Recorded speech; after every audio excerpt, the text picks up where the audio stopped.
Here she goes. Yeah. It's a cloudy, amber-looking Leffe. It is the Leffe Spring.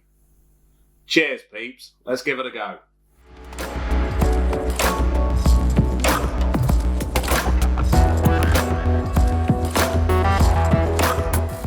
Well, hello there. Perfect drafters. How the devil are you? Are you good? Good. Well, it's another keg review. Just for a change, thought I'd give a perfect draft keg a review. So, what have we got? I'm a little bit excited, because it's a Leffe, and it has been a while since I did a Leffe review. I'm trying to recall back. Yeah, that's it. 2 months ago. It was over 2 months ago. Leffe Amber. That was the last Leffe that I had. Sounds like the last laugh. Don't think I had a laugh, but I did have a nice keg. It was a nice beveragio. Now, looking on the Beerhawk website, it's not in stock as we speak, but that doesn't mean it won't be in stock as the video goes out. So always worth a look. Now, I did buy it a while ago, and as we're now heading into those colder nights, it's been a little bit breezy recently. I thought, what better to review than Leffe Spring? Yeah. So it is a seasonal release. Yes, it is. But I've got it, so I'm reviewing it. That's the way it goes. So spring, summer, winter, or autumn, whatever it is, doesn't matter to Baldy, I'm reviewing a spring keg mid-autumn. Is it mid-autumn? I'm never a good one for seasonal times of year. Don't know if we're in autumn or winter. It's felt breezy, like I said today. It's felt fresh.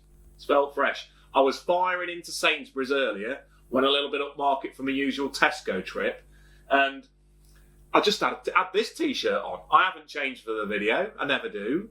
It's a t-shirt.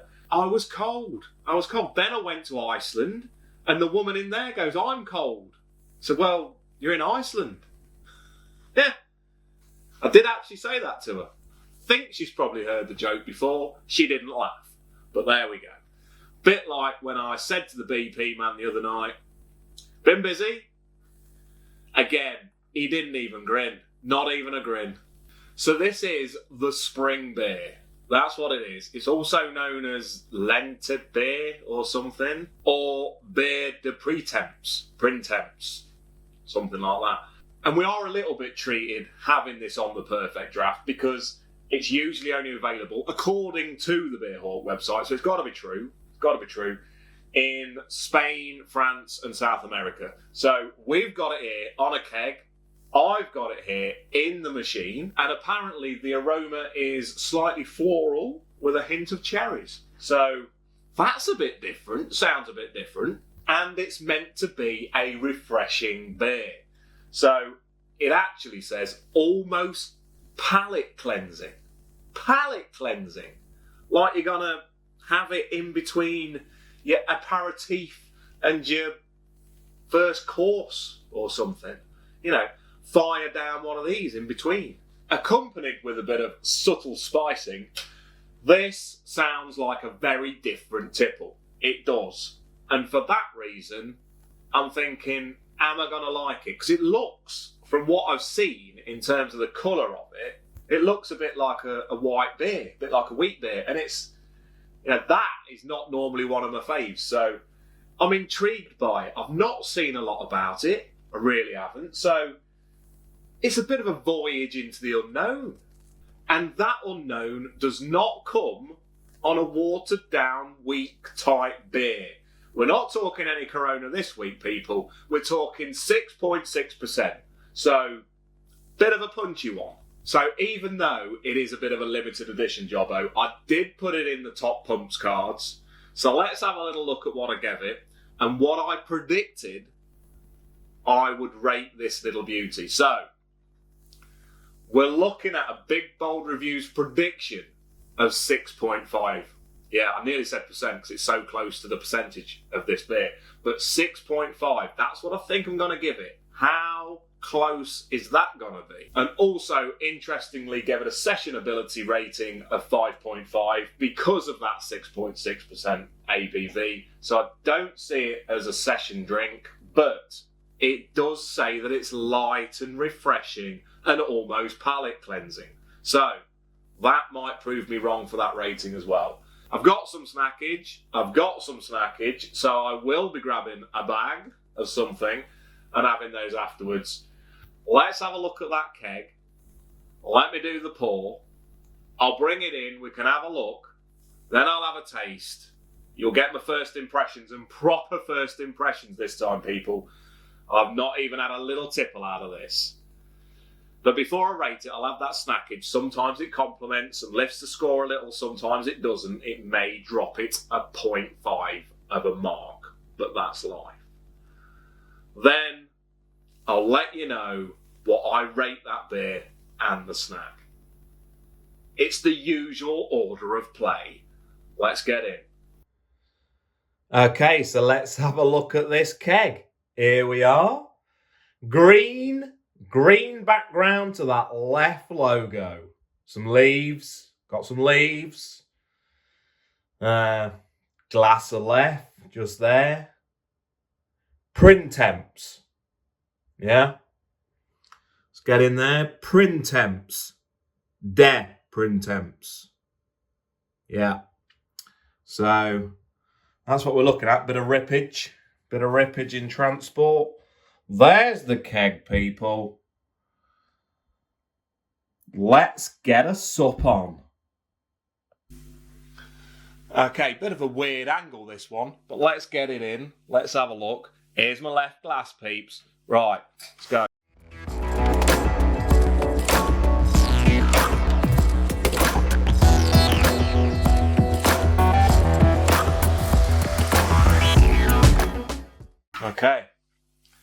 Okay. And I have said it before when I've poured a Leffe.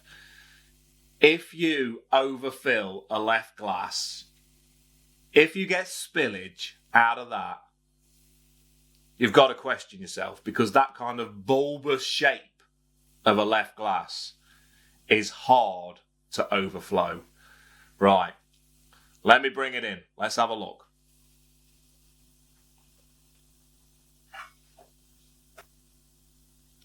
Okay, so there she blows, look. There she blows.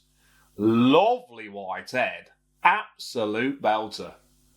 There you go, that's the colour of it. It looks a lovely colour, doesn't it?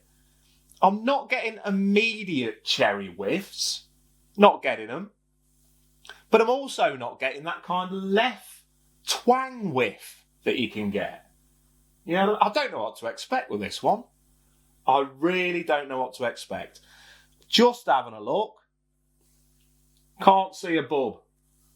Can't see a bub amongst it. But that don't matter. Doesn't matter. Not with some beers. Does it matter with this? I might give it a little tippy-toppy too. Then I'll get stuck in. Let's have a go. So the eagle-eyed and myself, did you spot the bars? Shooting right down. Shooting right down. Full keg, that. Full keg. Now, this might happen to other people, so you watch this. I bet you. Look at that. Just give it a little tippy-toppy too. Full bars again. Happens now and again, that. Never trust those bars, people. Never trust those bars. Anyway. Magic. Absolute magic. I was going to try and do a Paul Daniels impression. Paul Daniels. Because he said something about magic. That's magic. It's terrible. It's not that. Right. Let's have a go. Let's have a go. Let's get into a Leffe. Right. So, I don't think I said how much it was. Did I say how much it was? So, I don't think I said how much it was. £33.90 for your 10.5 pints. That's what it is. So, actually, yeah, a Leffe cheaper than Corona. What's the world? What the world? What is the world? Anyway, right. Well, actually, I did just get a little bit of a left twang snifter, but let's go. Right. Here she goes. Yeah. It's a cloudy, amber-looking Leffe. It is the Leffe Spring. Cheers, peeps. Let's give it a go.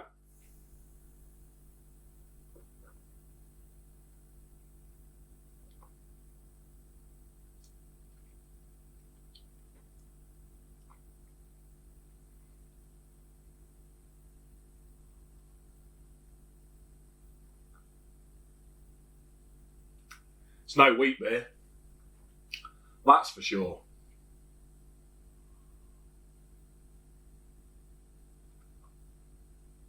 Yeah. Yeah.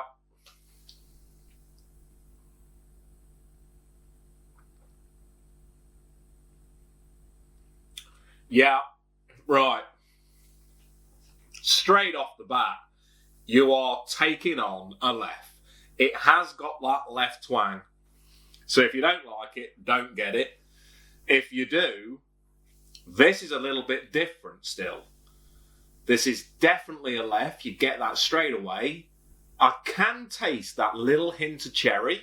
You can.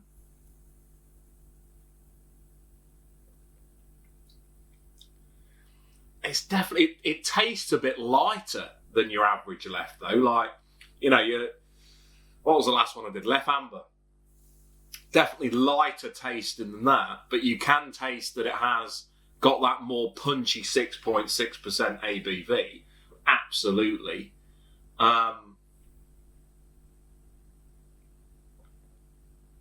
Which, to be fair, isn't that different from the Leffe Amber in terms of the ABV, but it's just doesn't taste so heavy in the mouth. You know, it's not as thick, if you like, either. I can see what they mean almost by that palate cleansing, refreshing taste that it gives you. I can see what they mean.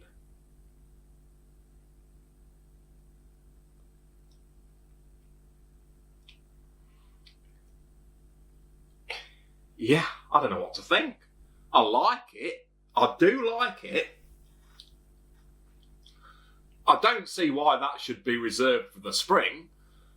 I mean, I suppose either side of the summer. Wow, no, even because it's quite refreshing. I mean, obviously the 3 degrees Jobbo, you know, gives it that nice kind of cold beer taste anyway. Definitely an Abbey beer. You're not going to fire it down the neck like you did the Corona. You ain't going to do it. But you can enjoy that. It's almost in between a sipper and a swiller. It's a swipper.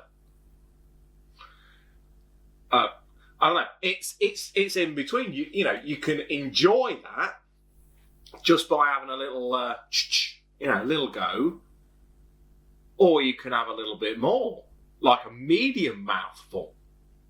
Oh, it's good. It's good. It's different. You've got to try that. Give that a go. Why not? That is a quality beer. That is a real quality beer. Look at the clingage to that glass. That's clinging. That's clinging on for dear life. You know, really is. I can't see any bubs. You can't taste any kind of carbonation to it. You know, it's not going to fizz bang pop your mouth, that ain't. But yeah, it is refreshing. That coldness of the Perfect Draft. Lovely. As always, you've got to be a little bit careful with the old pinky poo, you know, with a Leffe glass. Always one to be considered. Oh, yeah. No, that's good. What would I liken it to? That's a challenger. That's a difficult one. I mean, you could kind of say it's a edging towards a Leffe blonde. It's not, though. It's on its own. I really don't know. That's quite unique. It's only not unique in the sense it's got that Leffe twang, but the lightness and the refreshingness of it, that is good. That is good. I'm enjoying that. Because it could be dangerous, peeps. That could be a little danger one. It could. Because I tell you, I'm saying it's a swipper, made something up there. I'm saying that after firing down half a. So, yeah. Fire down a couple of them, and before you know it, you could find yourself swilling them. Oh, you beauty. Warning. Danger, danger. That's what I'm saying. It's good. But before I rate it, I've got to have some snackage. Let's move you over there. Leffe Spring. Right. Now then. It's a big bag. The other day, when I was having that Corona and the knob is nuts, I said, blatantly on camera, you could easily fire down a few of those and then bang down the whole bag of nuts. Now, I also said, you can't be doing that though, not when you're reaching a certain age. That night, bang down the whole bag of nuts. It was a big bag, it was a bag to share, I fired them all down. I do like me nuts. I just do. Right, but I was in Tesco's as well as Sainsbury's doing a bit of a tour of the supermarkets. I think, yes I did, I even went into Morrison's. That's irrelevant, but what's more important is the fact that I was in Tesco's and I got these Wicked Kitchen salt and vinegar squares. Now, it was a little bit of time ago, I think probably 2 or maybe 3 reviews ago, I dipped into the Wicked Kitchen. I had, was it the pretzel fins or something like that? I can't quite remember what it was. Smaller bag, but it was from the Wicked Kitchen. They are new. It's a full-on display of stuff from Wicked Kitchen in Tesco's. Now these are saying salt and vinegar squares. It's hip to be square. Crunchy lentil and potato square shaped snacks seasoned with salt and vinegar. Now for me, if we're talking square and we're talking salt and vinegar, Walker's squares, either Walker's or KP, I think now it's just Walker's, could be wrong, but Walker's squares are a little belter. They are. Now that does divide opinion, and I'm sure they were a bit stronger back in the day, but I like a Walker's square. I just do. I also like a disco if I'm going for the round shape, but I like a chipstick if I'm going for an elongated rectangle. I like those salt and vinegar snacks. Salt and vinegar is one of my faves. It is. If I'm not going spicy, I like to go salt and vinegar. Right, salt and vinegar squares. Concerns me a little bit that they are lentil, but it's lentil and potato, so your standard crisp ingredient is in there as well. I said about the boys before, we're talking Derek and Chad. They're the chefs. They craft humble vegetables into the stuff of food legend. It's the same blurb, I believe, that was on the other Wicked Kitchen snack. That's a shame. That's a shame. But still, prepare for the veg unleashed. Yeah? So, anything else? No. Just the fact, I didn't say this before, but Tesco are happy to refund or replace any Wicked Kitchen product that doesn't live up to your expectation. Interesting. Interesting. It's an 85 gram bag. Let's crack in. Right. Standard salt and vinegar whiff. Easy bag to get into. I'm looking at them. Which doesn't help you because you can't see it. Let's pull them out. There we go. That's the size. I think I'm going to go in for a 2er, not a 3er. Whoa! I lost one. Right, anyway. Just in case that, distracts people, I shall move it over there. There we go. A 2-pronged attack of the salt and vinegar squares from Wicked Kitchen. Let's go.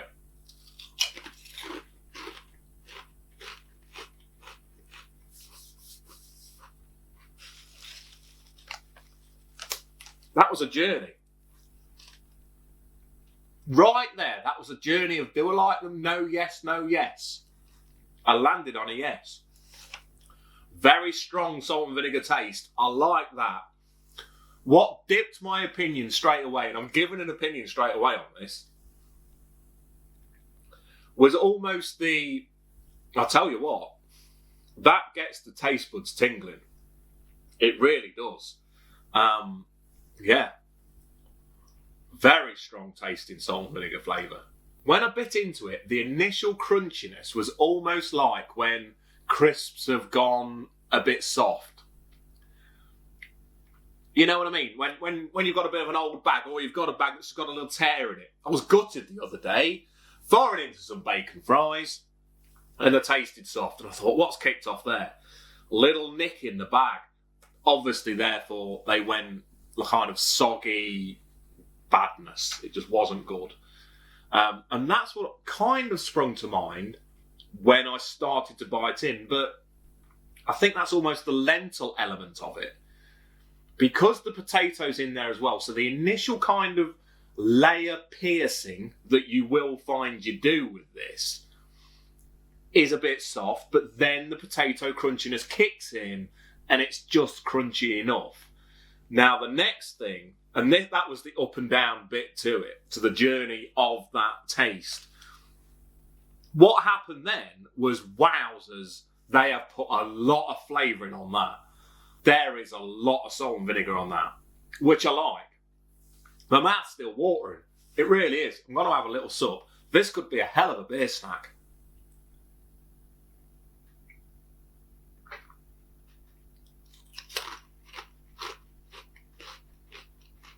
Yeah. No, these are good. These are good. Right, I'm going in for two.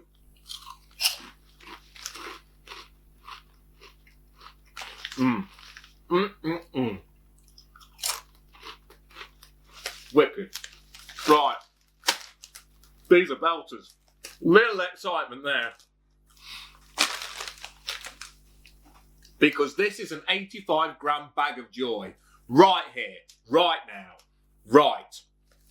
Because that first Wicked Kitchen snack that I had, you know, I can't remember what I gave it, but it wasn't a high mark. Right, I've had a look over my past videos. It feels weird doing that, but I've had a look. It was the barbecue baked pretzel grills. And I did it when I reviewed this, the Guinness Surgeon. So that's what I reviewed. Now, I remember they were all right. They were the little round kind of pretzel grill things. And they were just all right. They were good. They had a little bit of a barbecue taste about them. But I've had better. Now then. I think these beat what I've just gone on about. I think these beat Walker's Squares. I do. I mean, if there was in a I'm a Square competition, they wouldn't, because they're concave slightly, a little bit like a Pringle, a square Pringle. But honestly, the flavouring on these remind me of when Pringles first came out, in terms of their flavouring, of salt and vinegar goodness. Oh, they're strong. I like them.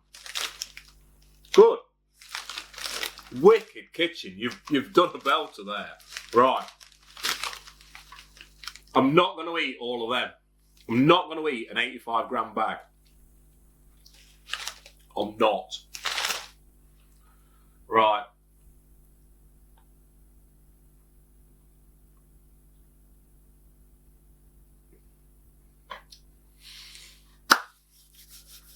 There's going to be some high marks. Zooming on in. Right. Leffe Spring. You have surprised me. I didn't know what to expect with you. I really didn't. I'm just talking to a glass. I didn't know what to expect with it. I would say that Leffe twang, which I like. If you don't like it, don't go for it. It's definitely there. It is more refreshing than the majority of Leffe beers. It really is. It's kind of almost lager refreshingness. Yeah, it can. It's that refreshing. It's good. That could be a little bit dangerous because it is 6.6%. It's served very well chilled in the Perfect Draft, as you know. Very nice. That's a hard one to grade. Hard one to grade. But I'm going to give it an 8.5. An 8.5. Quite a bit higher than what I predicted at 6.6. Was it 6.6? I think. Starting to get confused between the big bold review rating prediction and the ABV. But yeah, that. No, 6.5. I said 6.5 as a rating. And I'm out by 2 points. Because that, I'm saying, is 8.5. Those Wicked Kitchen salt and vinegar squares. I'm going to give them the same. I'm going to give them 8.5 as well. The reason why I'm doing that is because I personally am a spicy snack lover. I am. That's what I like. So therefore, the jalapeno and cheddars and the Snyder's jalapeno pretzel pieces, they kind of get a little bit elevated for me just because I like that spiciness. If I didn't like spiciness, but I like salt and vinegar, these are cracking on for a 10. And I'm not even joking. They're, for me, on par with a salt and vinegar Pringle, which I love. And Hangover-tastic. Hangover-tastic. I always do like a tube of salt and vinegar Pringles if I've been on a bit of a session. I just do. So these, they would fit the bill very well. If ever you went into Tesco's and you've got a hangover and you're thinking, I've got to go for a tube of Pringles, and you go up that aisle and you spot the Pringles, and for the first time ever, you've got to pay full price for them. Because let's face it, who pays full price for Pringles? They're always on offer. But if you went in there and they're not on offer, you don't want to pay full price for Pringles. I would head that little bit further up the aisle. Where I live, that's the case. Other aisles, the location may vary. And I would pick up these Wicked Kitchen salt and vinegar squares. Because they're good. Very good. 8.5. They surprised me. This is a video of surprises. They surprised me. That surprised me. That's a surprise look. I'm surprised. Right. If you like that video, please give it a like. Subscribe to the channel if you've not already. I will be reviewing yet more Perfect Draft kegs, but I will also review that little beauty over there, which I think is just in shot. I've got some torps. I've got to get through them. I bought a party pack, people. I bought a party pack, and I've got like 6 torps to get through. The date's running out on some of them. I've got to get into it. I've even got to get into the Newcastle Brown Ale. It's got to be done. Right. So I will be reviewing some torps as well. But for now, Perfect Drafters, because that is a Perfect Draft review. For now, I hope you have an absolute belter of a weekend. I really do. I'm not going to say about let's hope the sunshine and the ale flows, because let's face it, we're getting to that time of year now when that's just not going to happen. It's not going to happen. What is going to happen is pumpkins in the shops, spider webs, stuff like that, Dracula capes, because we are getting to Halloween. It's going to get cold. You're going to want some cosy beers to snuggle up with and some nice snacks to chomp away at. That's what you're going to want. So I need a new phrase, really.